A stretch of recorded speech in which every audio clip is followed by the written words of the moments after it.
Mini driving light package tayo ulit mga boss with dual setup horn.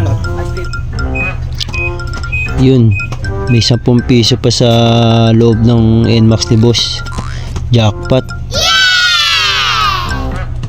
Yan boss, nabuksan na natin siya para masimulan na natin yung wiring ng gagawin natin.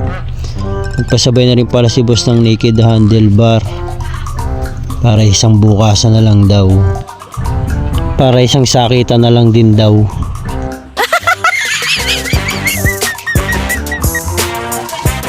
Yan boss, kinabit ko na yung handlebar niya para makita na natin yung ganda ng kalalabasan ng motor na to.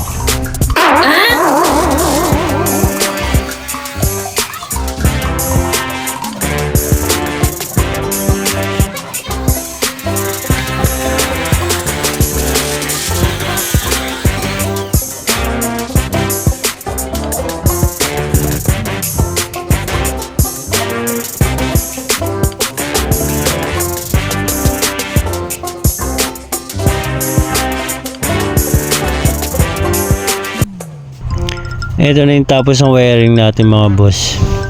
Dito ang makikita boss, wala tayong masyadong kinalat na wiring nya. Halos lahat nakabalot yan boss. Nakasunod din sa stock harness nya para hindi madumitignan yung wiring nya. Tapos nagpadagdag na rin si boss ng mga counting bolts para mas umangat na rin yung ganda ng naked handlebar. Ayan yung wiring natin boss. Sarado na natin to boss para matesting naman natin yung ilaw at busina nya.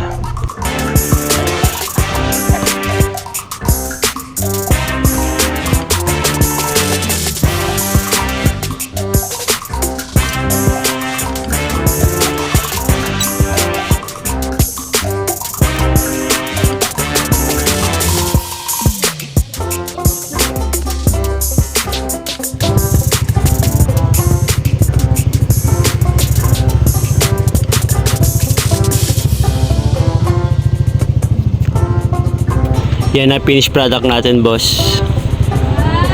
Testing naman natin yung ilaw na ito boss. Ito yung low, high. Pag naka low may passing yellow. Diyan natin lagay yung passing nya boss para mas mabilis mapindot. Pag naka high din may passing white. Passing white, yan.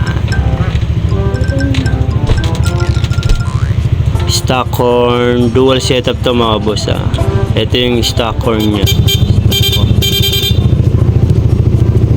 Loud horn.